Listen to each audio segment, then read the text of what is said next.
So when I studied computer science as an undergraduate, and then also obviously for my doctorate work. And I went to a liberal arts school, so I did take classes in critical thinking and philosophical thinking. Um, but I never took ethics in technology. I never studied ethics, right? And I believe a lot of engineering and computer science programs to this day don't really talk about the ethics of technology. It's all focused on the programming and design thinking.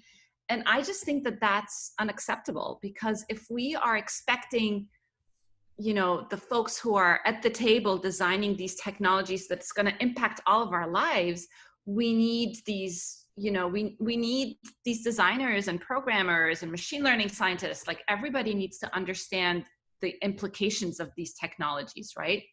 So I've become a huge advocate of teaching ethics in AI as part of any computer science program. But I think moreover, I think it's important for young people to have hands-on experiences in terms of building and deploying AI. And I'll give you one way that Affectiva is trying to help with that, my company. Every summer we have an internship or a training program. This year we did it virtually because of COVID-19, and we had about 50 kids from all over the world for a 5-week training program. And a big part of it was really trying to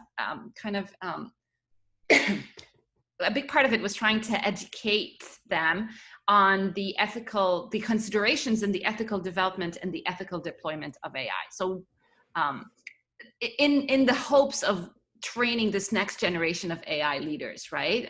And I think that's so important. We have to do that so that it's ingrained in part of the design process, right? So as we're thinking about designing these AI algorithms, we have to think about, how do we mitigate bias, right? We have to think about data diversity. And unless you're trained to think that way, you're not just going to do it. Yeah, yeah. How to bring women into AI, and that's, I guess, the foundation of bringing more diversity, right? Yeah, I mean, that's another whole big issue in AI. It's a very, very male-dominated industry, and not just male, it's also very white, right? And so, again, I'm a huge advocate for being more diverse and being more inclusive, because we all have our blind spots, right? We're shaped by our own experiences, and we each have our blind spots. So the only way to mitigate potential algorithmic or data bias is to bring more diverse voices at the table. So that's something gender, obviously, ethnicity, age is important. Age diversity is important, but also diversity of backgrounds. You don't have to be a programmer or a machine learning scientist to be part of the AI space, right? We encourage people with very diverse backgrounds to be part of our team as well.